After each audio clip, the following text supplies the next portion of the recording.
काम करवाओ तो इनके पेट में दर्द, काम ना करवाओ तो इनके पेट में दर्द। आप बोल रहे हैं कि जनता का पैसा आप जनता पे खर्च कर रहे हैं, तो कुछ लोगों का कहना है कि आप हमें बस फ्री मत करिए, 2100 रुपये मत दीजिए, लेकिन जो दिल्ली में जो सड़कें टूटी है, जगह जगह कचरा पड़ा हुआ है, उसको ठीक करिए ना, और दूसरी चीजें उस पर ध्यान दीजिए। हमें पैसा नहीं चाहिए, हमें फ्री की रेवड़ी नहीं चाहिए। इस पर आपका क्या कहना है? दिल्ली की सड़कें कब खराब थी?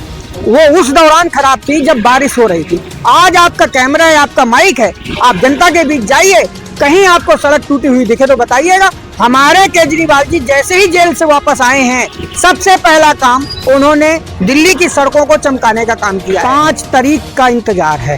5 तारीख को जब आप वोटिंग मशीन खुलेंगी जी वोट करने के लिए, तो आप देखेंगे कि जो अब तक के इतिहास में, पिछले 75 साल के इतिहास में नहीं रिकॉर्ड टूटा, वो रिकॉर्ड टूटने वाला है। नमस्कार, नेक्स्ट 5 न्यूज में आपका स्वागत है। मैं हूं हसन रजा। इस वक्त मैं मौजूद हूं दिल्ली के पंडित रविशंकर शुक्ला लेन में, जहां पर आम आदमी पार्टी का ऑफिस है।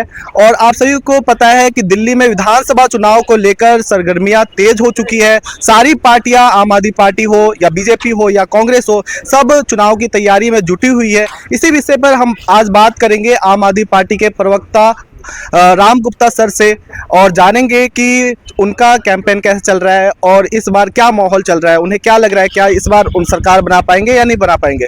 सर आप बताइए कैसे। पहले आम आदमी पार्टी के सभी कार्यकर्ताओं की तरफ से आपके चैनल को मैं साधुवाद देता हूं कि आप हमारे जो भी मौजूदा चुनावी मुद्दे हैं, उन चुनावी मुद्दों को दिल्ली की 1.5 करोड़ मतदाताओं तक पहुंचा रहे हैं।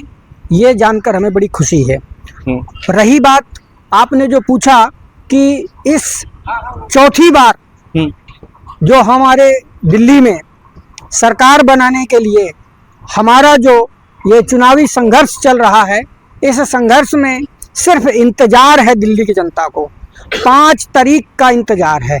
5 तारीख को जब आप वोटिंग मशीन खुलेंगी जी वोट करने के लिए, तो आप देखेंगे कि जो अब तक के इतिहास में, पिछले 75 साल के इतिहास में नहीं रिकॉर्ड टूटा, वो रिकॉर्ड टूटने वाला है। और वो रिकॉर्ड क्या होगा? ऐसा मुझे लगता है कि एक बार हमने इन्हें 3 सीट से नवाजा था, एक बार उसके बाद हमने इन्हें 8 सीट से नवाजा था, लेकिन इस बार दिल्ली की जनता ने मन बना लिया है कि इस भारतीय गाली गलौज पार्टी, अर्थात भारतीय झुट्टा पार्टी, अर्थात भारतीय झगड़ा पार्टी को 0 पर विदा करेंगे। दिल्ली की जनता बहुत सारी है जो बोल रही है कि 10 साल हमने आम आदमी पार्टी को मौका दिया था, अब हम किसी और को मौका देना चाहते हैं, हम बदलाव चाहते हैं। इस पर आपका क्या कहना है? जिसने कहा है तो सबसे पहले उसे सोचना पड़ेगा कि केजरीवाल, पहली बात तो ऐसा मैं नहीं मानता हूं, या तो वो 0 हैं, 0 थे और 0 ही रहेंगे वाले होंगे जी, समझ गए होंगे, मैं उनका नाम लेना पसंद नहीं करता, या तो फिर वो उसी गाली गलौज पार्टी से होंगे। लेकिन मैं सिर्फ उनके लिए इतना ही कहूंगा कि यदि आपका बच्चा दिल्ली के सरकारी स्कूल में पढ़ता है और अगर गलती से आपने ऑप्शन बदला, तो फिर उन बच्चों के स्कूली भविष्य का क्या होगा, ये सोचकर 5 तारीख को वोट डालने जाएं। दूसरा, आपके घर में अगर बड़े बुजुर्ग हैं तो उन्हें संजीवनी योजना के तहत जो सारा का सारा खर्चा, चाहे वो प्राइवेट हॉस्पिटल का हो चाहे वो सरकारी हॉस्पिटल का हो, वो खर्चा पूरा दिल्ली की केजरीवाल सरकार वहन करने वाली है और अभी भी करती है। वो खर्चा क्या आप वहन कर पाएंगे? अगर नहीं तो 5 तारीख को, आगामी 5 फरवरी को अपना चुनाव चिन्ह झाड़ू का ऑप्शन ही रखिएगा। तीसरा, आपके परिवार में जितनी भी माताएं बहनें हैं, उन माताओं बहनों को जो भी जहां भी आना जाना करना होता है, चाहे वो नौकरी पेशा हो, चाहे वो मजदूरी करने वाले हो, चाहे वो यहाँ वहाँ अपने रिश्तेदारों के पास आने जाने में जो परिवहन का खर्चा था, वो परिवहन का खर्चा अगर देने की हैसियत है तो ही आप ऑप्शन बदलिएगा। नहीं तो 5 फरवरी को झाड़ू का चुनाव चिन्ह ही आपके लिए बेटर ऑप्शन होगा। कुछ लोग बोल रहे हैं कि आपने महिलाओं के लिए बस फ्री किया है, तो महिला अगर 15,000 रुपये 20,000 रुपये कमा रही है तो वो तो 20-30 रुपये तो वहन कर ही सकती है। आपने बस फ्री क्यों किया है? आपने 30 रुपया कहा, चलिए मैं मान लेता हूँ 30 दिन से अगर आप इसे गुणा करते हैं तो कम से कम 1000 रुपया होता है जी, मानते हैं आप जी। अगर वो 1000 रुपया और बचा लेगी महिला अपने घर में बचा लेगी तो उससे उसका कुछ ना कुछ तो फायदा ही होगा ना। और अगर ये सरकार फायदा दे रही है यानी कि आपसे जो टैक्स लिया जाता है और उसी टैक्स को इस रूप में जो ये फ्री राइडिंग के में बचा करके दे रही है तो इसमें कौन सा बुरा कर रही है भाई? दूसरी पार्टियों की तरह करप्शन तो नहीं कर रही, दूसरी पार्टियों की तरह अपना घर तो नहीं भर रही। सर से लेके पांव तक इन्होंने सब कुछ बेच खाया, इन्होंने सब कुछ जो है अपने मित्र को बांट दिया। हमारे केजरीवाल जी अपने मित्रों को तो नहीं बांट रहे, वो तो दिल्ली की जनता को ही बांट रहे हैं, महिलाओं को ही बांट रहे हैं, माताओं बहनों का आशीर्वाद ही तो प्राप्त कर रहे हैं। इसके पास पैसा आता कहाँ से है?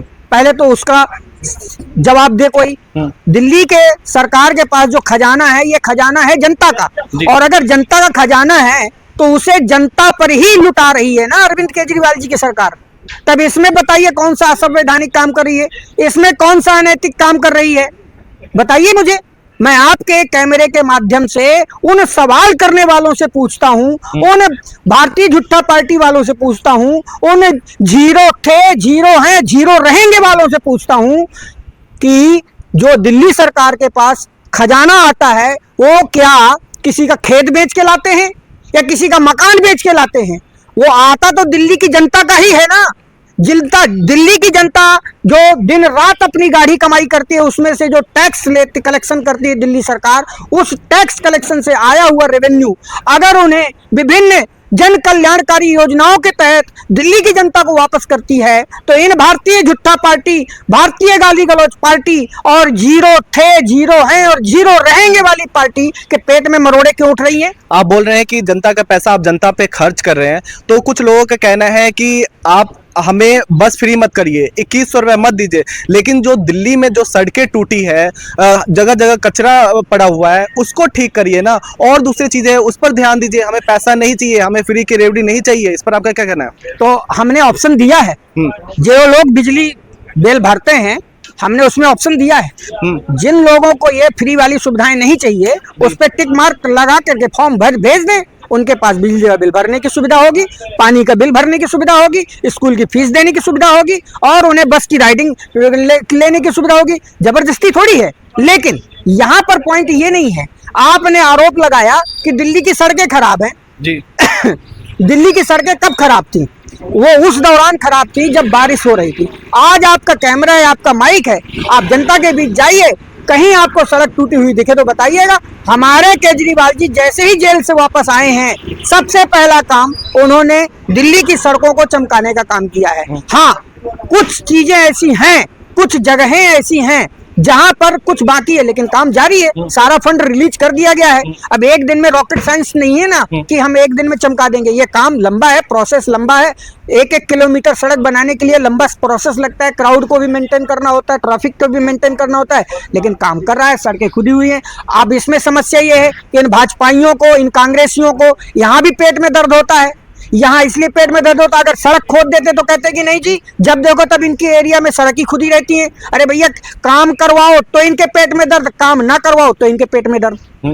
पहले ऐसा होता था कि पहले सड़कें बना दी जाती थी, फिर उसके बाद पाइपलाइन डाली जाती थी, और अब भी आम आदमी पार्टी की सरकार आने के बाद भी एमसीडी में, दिल्ली में आने के बाद भी वैसी हालत है। कोई योजनाबद्ध तरीके से काम ही नहीं होता है, ऐसा लोग बोलते हैं। एमसीडी हमारे हाथ में जब आई थी उसके बाद प्रोसेस होता है कि एक स्टैंडिंग कमेटी की नियुक्ति होती है। उस स्टैंडिंग कमेटी की नियुक्ति होने के बाद फंड रिलीज किया जाता है।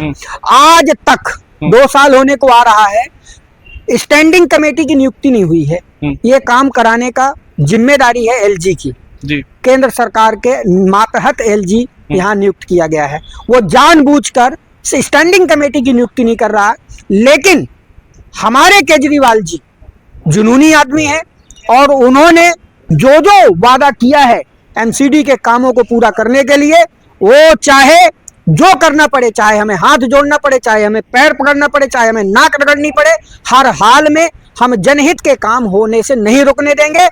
उसके लिए चाहे जो करना पड़े हम करेंगे और पूरा काम करेंगे। दिल्ली में मैं जगह जगह जाता हूँ ग्राउंड रिपोर्ट के लिए, तो लोग कहते हैं कि पानी साफ नहीं आ रहा है, बहुत ज़्यादा गंदा पानी है, इतना ज़्यादा गंदा पानी आता है कि इसे पिया नहीं जा सकता है।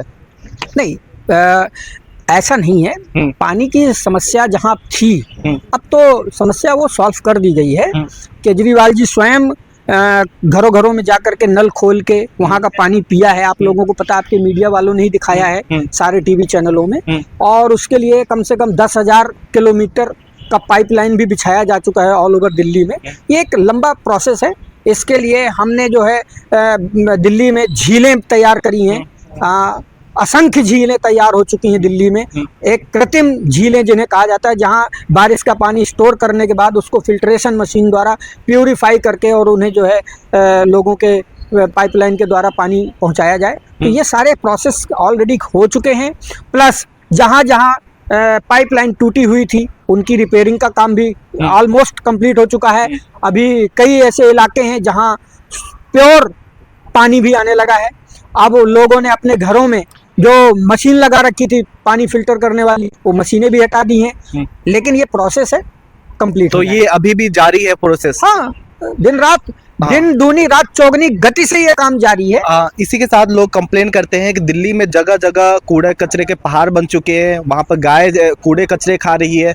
तो ये सब कब हटेगा? लोग बोल रहे थे कि एमसीडी में हमने आम आदमी पार्टी की सरकार इसलिए बनाई ताकि वो लोग कूड़ा कचरा हटाए, अच्छा बनाए, लेकिन वो सब हुआ ही नहीं है। क्यों नहीं हुआ ये सब?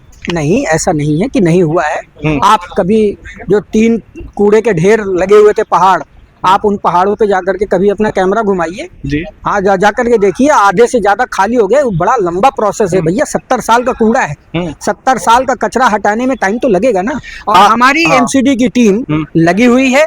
उसके लिए केजरीवाल जी चाहे जहां से फंड जुटाएंगे। स्टैंडिंग कमेटी नहीं भी अब तक गठित हुई है, तब भी हमारे जो एमसीडी के पास जो इंटरनल जैसे एडवर्टाइजमेंट के जो आता है रेवेन्यू या और बाकी अन्य माध्यमों से बजट आता है, उतने बजट में हम जितना कर सकते थे कर रहे हैं और आगे भी करते रहेंगे। आप बोल रहे हैं कि 70 साल का कूड़ा है, इसे हटाने में टाइम लगेगा, तो ये वही तो बीजेपी वाली बात हो गई। आप कहीं बीजेपी की राह पे तो नहीं चल रहे हैं? नहीं, देखिए, वो उन्होंने 15 साल एमसीडी में रहे, ठीक, 15 साल एमसीडी में रहते हुए उन्होंने अकंठ कर्जदार बना दिया एमसीडी को। पहले तो हम वो कर्ज ही पूरा करने में लगे हुए हैं। दूसरा, इनके जो है 10 साल से पूरी दिल्ली के सातों सांसद रहे। 50% दिल्ली की जनता की जिम्मेदारी भारतीय जनता पार्टी के हाथ में रही। 15 साल एमसीडी में, 10 साल से इसमें, और अभी सातों के सातों सांसद जो है फिर से इन्हें चुने गए हैं। लेकिन मुझे आप बता दीजिए कि मौजूदा केंद्र सरकार द्वारा शासित उन सातों सांसदों ने कोई एक काम कराया हो? मैं खुला चैलेंज करता हूं भारतीय जनता पार्टी को। और 0 थे, 0 हैं और 0 रहेंगे। उस पार्टी को भी मैं चैलेंज करता हूं को बताएं कि उन्होंने कौन सा ऐसा काम करवाया है जिसके हक पे ये दिल्ली की जनता से वोट मांगने गए हुए हैं। लोग बोल रहे हैं कि एमसीडी में जब बीजेपी की सरकार थी तो उन्होंने बहुत सारे काम किए, जैसे कि कूड़े कचरे उठाने वाले गाड़ी बनाया और गाड़ी को लगवाया ताकि घर घर जाके कूड़ा कचरा उठे। आप लोगों ने क्या किया एमसीडी में रहते हुए? नहीं, ये किसकी बात कर रहे हैं आप? बीजेपी के नेता बोल रहे हैं, लोग बोल रहे हैं। बीजेपी के नेताओं की बातों को कौन मानता है? सब झूठी बातें करते हैं। सबसे ज्यादा करप्शन किया है। अभी आने तो दीजिए फुल प्लेस में, एक एक फाइलें खुलेंगी इनकी। इन्होंने सिर्फ माफिया तैयार किए हैं, चाहे शराब माफिया हो, चाहे भू माफिया हो, चाहे वो एजुकेशन माफिया हो, चाहे वो स्वास्थ्य माफिया हो। एक एक माफिया को खत्म करने में टाइम लग रहा है। सवाल तो बहुत सारे हैं, फिर कभी राम गुप्ता सर से बात करेंगे। उन्होंने बहुत ही बेबाकी से बहुत सारे सवाल का जवाब दिया। इस खबर पर आपकी क्या राय है कमेंट करके बताएं और इस वीडियो को लाइक करें और हमारे चैनल नेक्स्ट 5 न्यूज़ को सब्सक्राइब जरूर करें।